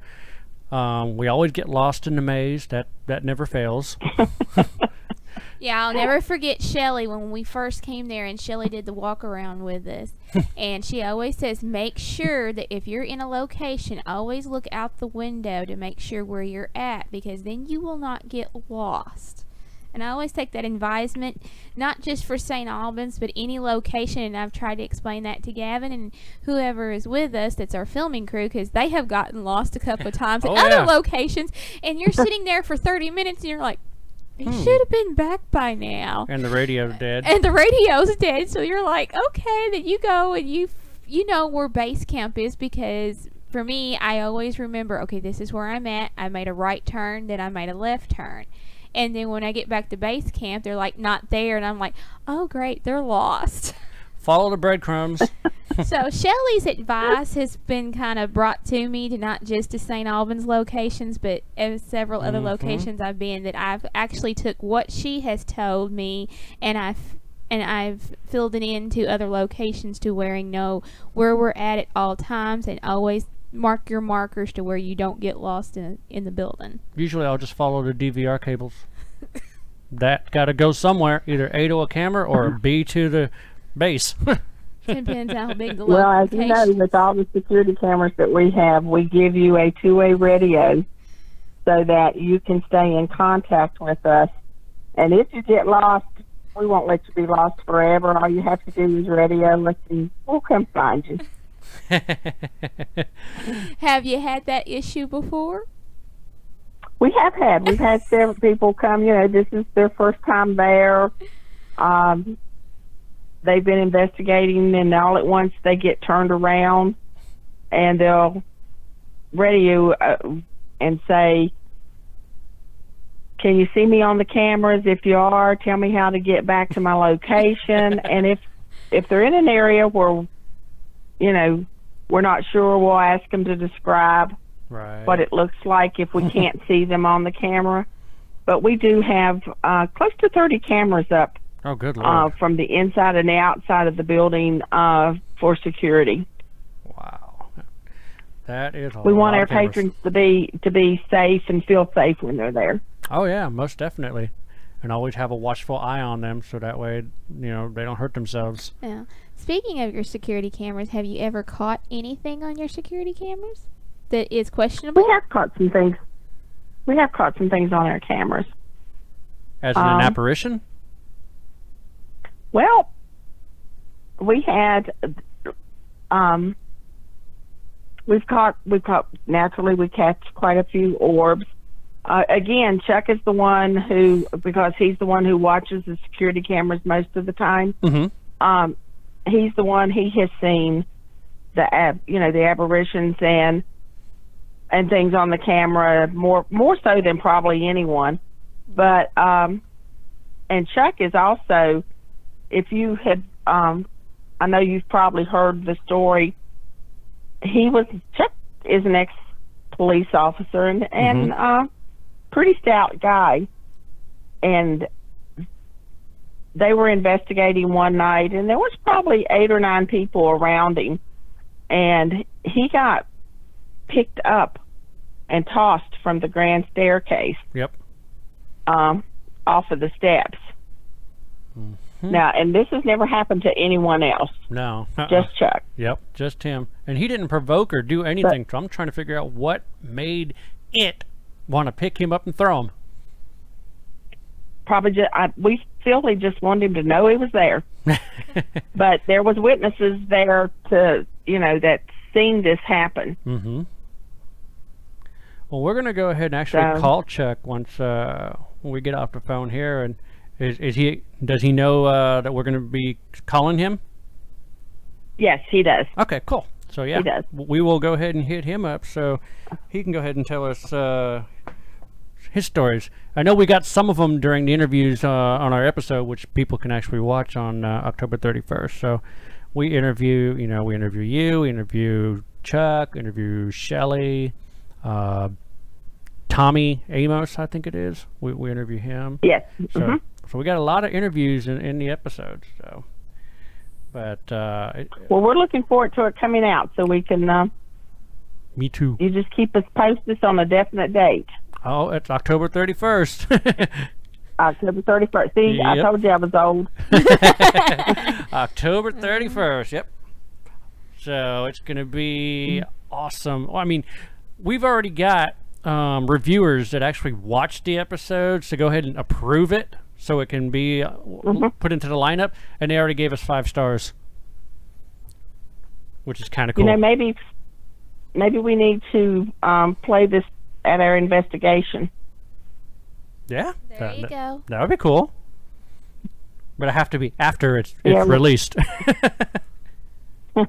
Although we are doing a pre-release of the first episode at the Haunted Bourbon in New Orleans, October 27th, 28th, and 29th. We're actually going to be playing it for ticket holders that mention us when they buy their ticket or they use our coupon code, and they get like a autograph picture and also a VIP seating to actually watch the St. Albans episode. Yep, St. Albans is the red carpet event at Haunted Bourbon. Oh, that's awesome. Yep. So all the people that are coming to the Haunted Bourbon actually get to watch the St. Albans episode before it gets released on Amazon. Well, again, thank you all so much for St. Albans. Oh, you're very welcome. We appreciate it. You're very welcome. We're glad to do it. So, and we love you guys. Go ahead. Okay, well, I was going to say, if you want to do a shout out, how does anybody can contact you? If anybody that's listening would love to be interested in going to St. Albans, what is your contact information? Is there an email or is there a website that they can go to? We do have, of course, we have our website. You can contact us through our website, which is it's stalbans-virginia.com, or they can go and like us on our Facebook page and send me a message through that, and or contact me at info at stalbans-virginia.com. And our phone number, you can reach our phone number. If I'm not at the building, it's forwarded to my cell phone, so it's 260-3111. That's pretty simple to remember. Oh, yeah. Yep. Mm-hmm. Well, all righty. We do appreciate you being on the show tonight and letting everybody know all about St. Albans, and we can't stop talking about St. Albans and letting everybody know about St. Albans and you know, the red carpet and all that stuff that we're doing. But I'm gonna go ahead and put some links up and stuff on the YouTube, so that way people can actually click on the stuff and go on straight over to the website and check out your pictures and photos and videos, because I know you have evidence and stuff that are up on the website, which is really cool.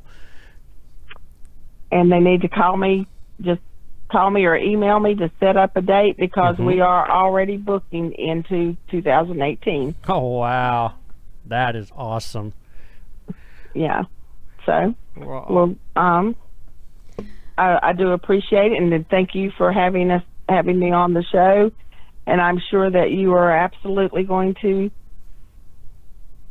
love the stories that and the information that Chuck has on the paranormal. All right. Thank you so much, Marcell. I'm always glad to talk to you. Oh, thank you, guys. Love you. Come visit us soon. oh, we will. You have yourself a good evening. You too. All right. Bye-bye. All right, well, there you go, folks. Marcell Hanauer, the property manager of the St. Albans Sanatorium, the place that does not disappoint. 2 of our cast members just listened to it just because of the fact it was St. Albans, so they said, we're sharing this. Yep. All right, well, we're going to go ahead and get Chuck on the phone here, so that way he can go ahead and let you guys know about his experiences that he have. We've already heard the experiences because we interviewed him, and it's going to be in our episode, but it's going to be kind of cool to actually have him tell you guys tonight. So let me go ahead and get him on the phone here. Okay, I hope you all enjoyed Marcell on about St. Albans. Like I said, St. Albans is one of those personal locations that pulls at my heartstrings. It's a 5-year research project that I personally have been working with, and I'm one of those that I'm hoping that what I'm doing puts St. Albans on its own pedestal. So we're hoping that we can get Chuck going here. He's in the process of dialing. Let's see if we can get Chuck on the line. Yep. And he's the head of security at the St. Albans Sanatorium. And he's got several stories. Oh, yeah, he does. Good evening, Chuck. How are you doing? I'm doing great. You? We're doing pretty good. This is Gavin Kelly and Paula Purcell, and you are on the Phantasmic Journey podcast. And we're contacting you, so you can go ahead and tell our listeners and viewers the experiences and possibly some stories that you have encountered or had over at the St. Albans Sanatorium. Well, how long do you have tonight? Oh. I've been there since 2011, and that building never disappoints you. That's true. It's hard to go in there without seeing or hearing something. What was your very first experience that you had with St. Albans? Well, the first time that we went over, we was allowed to go in and investigate the building. We can only think that it was a doctor. We saw him come down the hall from the grand staircase at the entrance towards the King Center entrance. He was wearing white, but yet his coat was covered in blood. Once he got to the where the doors of the King Center was, he disappeared. And that is the only time that we've ever seen that gentleman. Interesting. Yeah, that is interesting. We were talking to people earlier today about your incident with the grand staircase. Can you tell us in your own words what actually happened on the day that you got thrown on the grand staircase?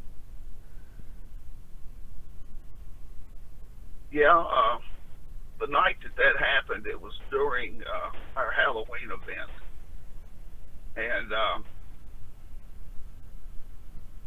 there was like maybe 8 to 10 people waiting to go up to the second floor of the building, and I had to hold them there for just a minute so that the people upstairs cleared the area. And I had at least 2 more of the security people standing there with me. I was on the very bottom step of the grand staircase. All of a sudden, I feel myself rise up and be thrown towards the door that goes outside the building. And I couldn't control myself. I just fell on my knees up there that night.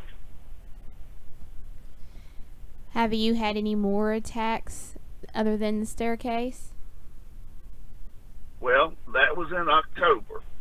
In February, when we had our Valentine's Day, I was told that I was needed at the grand staircase. And I was down at the security office where you enter the main part of the gift shop. Mm-hmm. I walked out and started up the staircase, which has an iron round rail. Mm-hmm. I got halfway up the staircase, and what I can see there, I can only describe as half man, half maybe goat. Okay. But the muscles on this thing was just outrageous. He was just ripped. He looked like he was on steroids. He threw me over the rail back towards the door where you come in the gift shop. I landed on concrete that night. Jeez. I did have a Mountain Dew in my hands, and we searched for that Mountain Dew for 2 weeks, and we never found it. I always said if I knew he liked Mountain Dew, I would have bought him one, and he didn't have to throw me for it. Right? Did you actually get to see his face? Yeah, I did. He was right ugly. Okay. Now, my question would be, what do you think was the motive for this entity to pick you up and throw you if you weren't there instigating or provoking? Have any idea? Actually, I do. There's an entity that we have in the building that is protecting a select amount of, I'll go ahead and say, souls. Okay. And he's their protector. We had had some people going into this area, and they were, I'll say, harassing Okay. the souls that he was protecting. And he just basically wanted me to tell them and have this stopped. So once I took the appropriate action that they couldn't go to this area anymore, that took care of me being thrown around. Right. Okay. And when you come back personally to St. Albans, I'll tell you what area that was and what I did. I really don't want to say. Right. Okay. Well, we should hopefully probably make our way back around that area sometime next year. We're eager to come back. Oh, yeah. Well, we're always happy to have you. I mean, it's a great location to go to. And the evidence, like I was telling Marcell, I mean, as you know, the episode is coming out October 31st on Amazon, so the first episode is going to be St. Albans, plus also we're going to have a red carpet event over at the Haunted Bourbon in New Orleans. The St. Albans is going to be the first episode. But one of the things I shared with Marcell and all of our listeners and viewers tonight is we actually captured an EVP, the sound of the electroshock therapy machine.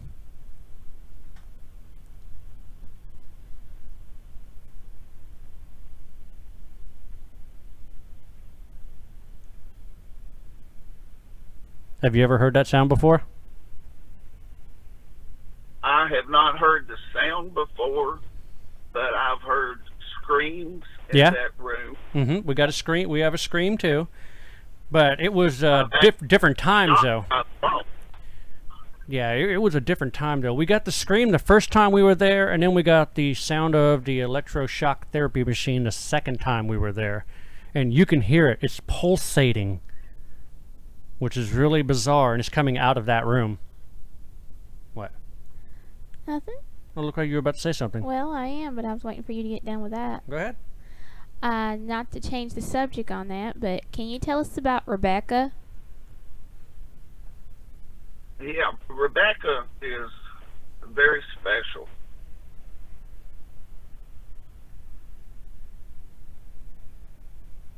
How so? Yeah, Rebecca, of course, up in on the third floor. It's our understanding that she lost a child there, and she kept the child in a jar. And evidently one of the patients told that the child was there. The staff took the child and away from her. And Rebecca then, in return, took her life in that back bathroom. Right. I've seen Rebecca several times. She's got blonde hair. And usually before she shows herself, she likes to put her makeup on. She'll wear bright red lipstick. And, you know, for a spirit, she's quite attractive. Wow. So you see her in full color then? Yes, absolutely. That is just bizarre. Marcell said she saw the photographer in full color. The only entities that we ever see are translucent, shadows, or just gray. I've yet to see anyone in color. I'm just eager to see someone in color. That would be totally cool. Do you think Rebecca is a flirt? Oh, never with me or anything. Well, she's putting lipstick on. Well, I think she just wants to look good for anyone who can see her. Ah. You mentioned the photographer. Uh-huh. Yes.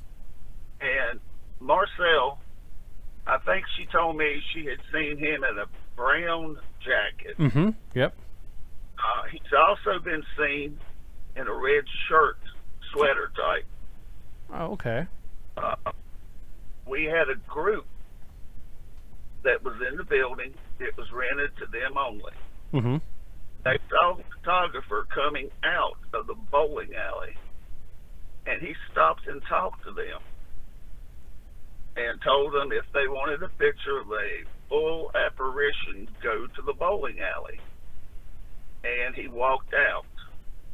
They had one of their group to follow him. They saw him go out of the King Center, get into a car, and drive off.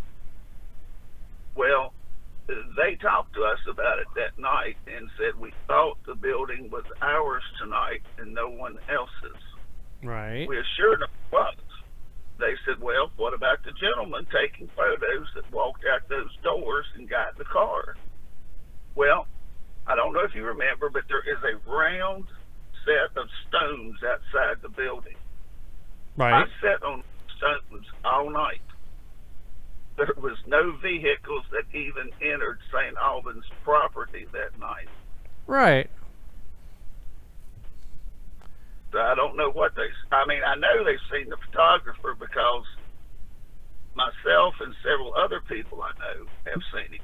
Right, but this whole talking to them, I'm kind of a skeptic on that, and especially walking away and getting into a car. What kind of car did he get into? Yeah, what kind of car did he get into?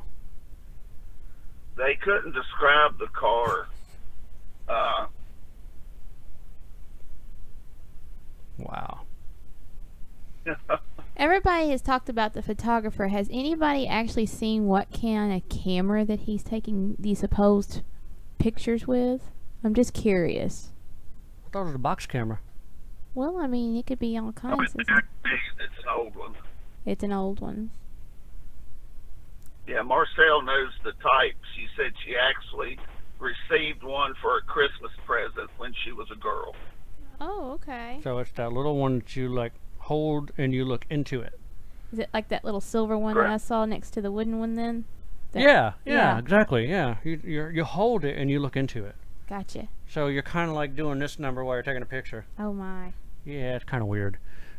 But yeah, I mean, that just, I don't know, that just sounds kind of odd to have an apparition be able to stand there, let alone being seen full color, but yet talking. Interesting. It seems very strange to me as well. Oh yeah, yeah. That I would have to ask if they were that night. Well, I know they was very upset. Wow, that's just we. I was telling Marcell that we actually encountered something that was just bizarre. We were down in the bowling alley. Now, we take our DVR cables and we drop them straight down, you know, the side of the stairwell, and then we run them alongside the bottom of the stairs, so that way nobody can trip on it. So if you walk on down the stairs, you don't even see the wires because they're down by the bottom of the steps. Well, we go into the bowling alley, we do a couple of EVPs in there, and we actually got 2 of them that actually are regarded to Regina Hall.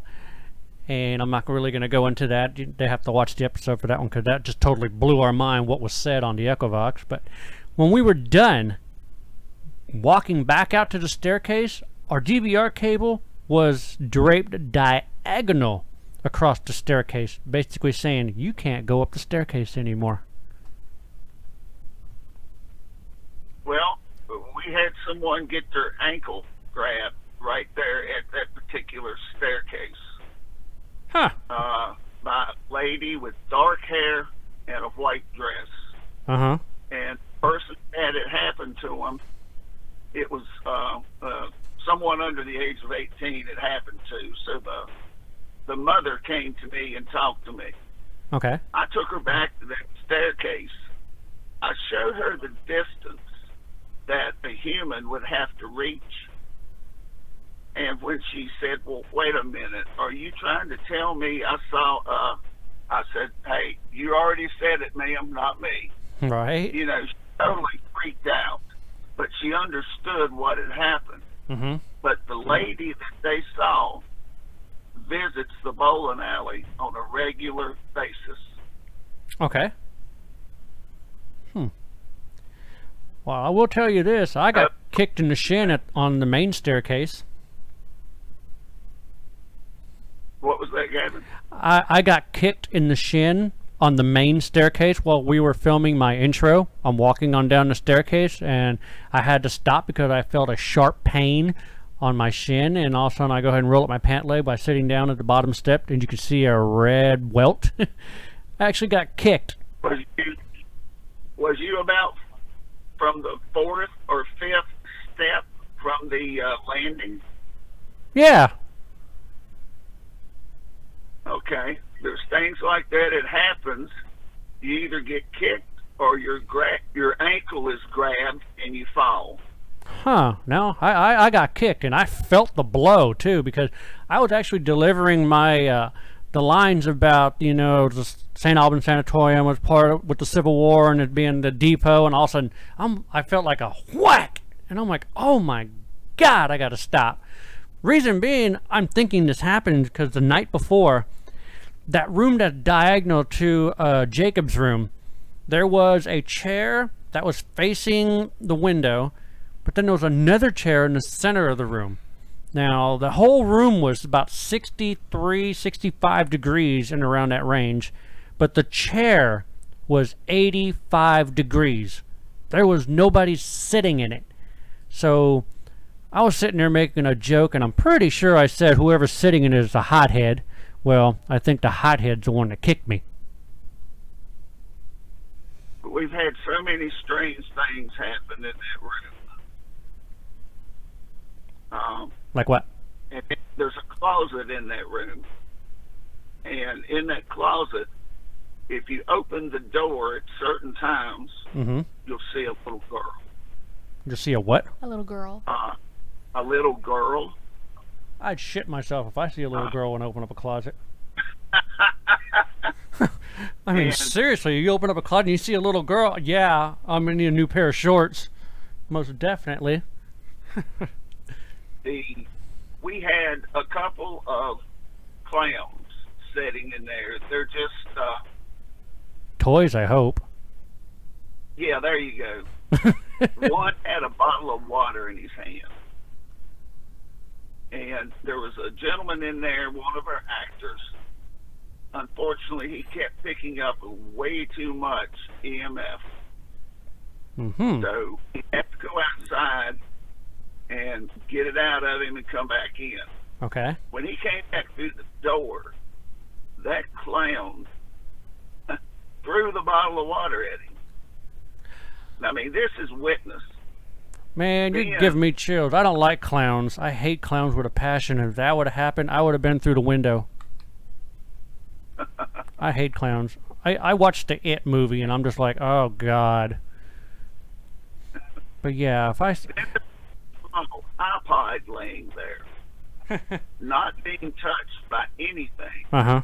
It flew off the table, out the door. Jeez. I mean, I was in the room when that happened.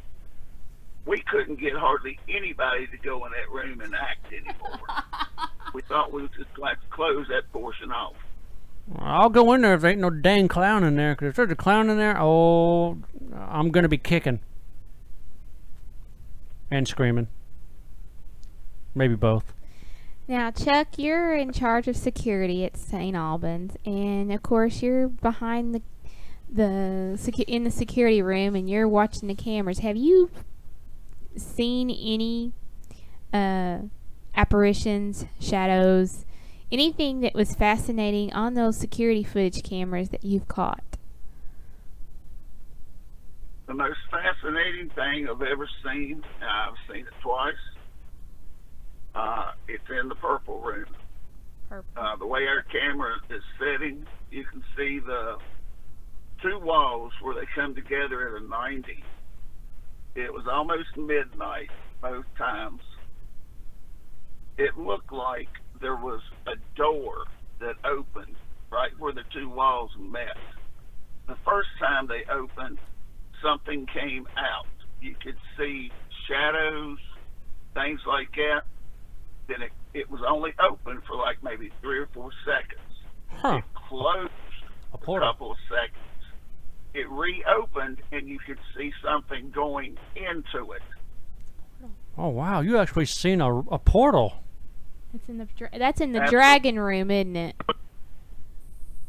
The purple room, the dragon room? Yes, purple room.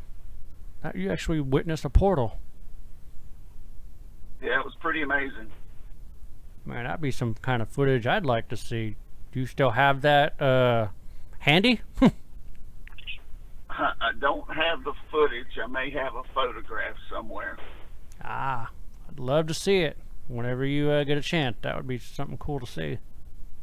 Besides besides the group that talked about the photographer, have you had any other strange? I know you have worked with some of the paranormal groups in there and everything. Has any of them actually gave you some strange stories? And this is besides the photographer that's been unexplained, or it just kind of throws a question mark in your mind. Well, the dang car throws a question I in put your a mind. trail cam in one night, focused towards the grand staircase. Okay. It captured a lady in white with blonde hair, a little girl with blonde hair standing beside of her. To their left was what appeared to be 2 monks. They was wearing hoods, and they had their heads over top of each other so they could see what was going on. And then back over against the wall where the door that goes out onto the porch, there was a huge shadow guy. And I mean, I think he's the one that we call, you know, big, tall, dark, and ugly. That's my name for him. Okay. I think he was there at the time. A lot of people got to see the photo, but unfortunately, the SD card that I had it on kind of grew feet and walked off. Oh, jeez. Don't you just hate it when that happens? Yeah, I do, especially that one, because I've put that camera back up numerous times. And never got it again. Duplicate that for me, but I've never had it happen. Well, that's when you got to put it back up and say, hey, for the ones that actually showed up on my picture, can you do it again for me, please? This time I'm going to put that picture on the card and I'm going to lock it in a safe. Yeah, I'm going to have 100 proofs made first. Right? Oh, man. You know, I look really forward to seeing that episode. I saw it probably about the time that you announced it. And St. Albans really blows my mind, but to know that it's coming to Amazon. Oh, yeah. Is one of the things I think that's happened. And the best part is when we're at the Haunted Bourbon, it's going to be a red carpet event. So people that come and purchase a ticket and use our coupon code, or they mention our name, and they get VIP seating to watch the first episode. So that's going to be truly exciting. So people that come to the Haunted Bourbon, believe it or not, this is the first Paracon ever in New Orleans. So this is like making history, and we're actually part of it with the red carpet event for the St. Albans Sanatorium episode for the Phantasmic Journey. Yeah, for the Paranormal Journey into the Unknown. I'm getting tongue twisted with the titles. But yeah, it's going to be an exciting time. It's going to be from the October 27th, 28th, and 29th. So we're probably going to go ahead, I believe, play it all 3 nights, which will be pretty cool. And we'll go Facebook Live. The first time that it's, you know, New Orleans is going to have something like this, that St. Albans will be one of the features. Oh, yeah, yeah. Plus also what they're doing there at the Haunted Bourbon. You've heard about the world's largest ghost hunt, right? Oh, yes. Well, the evidence reveal is going to be at the Haunted Bourbon. And we're all part of that as well. That's going to be pretty neat. Congratulations on that. Yeah. So we're going to try to do a lot of Facebook Lives while we're out there, because I know there's a lot of folks that can't make it out there, but they can actually see what's going on, and we'll try to bring that to all of our viewers. So, unfortunately, I can't go ahead and show a Facebook Live of the episode, because that's, you know, for the folks that are actually there at the Haunted Bourbon. But once it comes out October 31st, everyone's more than welcome to watch it. Not only is the St. Albans Sanatorium coming out on the 31st, but all 4 episodes are going to be released. So it's going to be the St. Albans Sanatorium, Old South Pittsburgh Hospital, Jailhouse Pizza, and the infamous Monroe House. So all that's coming out on the 31st, which is pretty cool. Oh, yeah. Truly excited. Well, the first thing I'm doing when I get home from our ghost hunt at St. Albans is going in there and turning my Roku on and watching at least your first episode. Yep, you'll be blown away by the stuff that we find. It's awesome. Well, I can only imagine, because I know the field never disappoints. Yep, yep. Well, alrighty, Chuck. We do appreciate you being on the show and telling our listeners and viewers about the stories and the experiences that you encountered at St. Albans. And, you know, once again, it truly doesn't disappoint. And you've actually told them the same thing as we've all been telling everybody that we encounter and everybody that we talk to, that St. Albans truly doesn't disappoint. But don't take our word for it. Go out there and experience it for yourself. Yep, there you go. Well, thanks a lot, guys. I appreciate it, Gavin and Paula. Y'all have a great evening. You too. Bye-bye. All right, bye-bye. Well, all right, guys. We just went over about 10 minutes, but hey, hell, it was worth it. You guys got a surprised special guest talking to you, and it was Chuck Thornton, the head of security at the St. Albans Sanatorium. So you heard it from him. The man, the myth, the legend of security, getting picked up and thrown over the railing at the St. Albans Sanatorium. So there you go. what do you say we go ahead and cut this shindig and call it a night? Amen. All right. Well, you guys have yourself a great evening, and remember this: keep ghosting.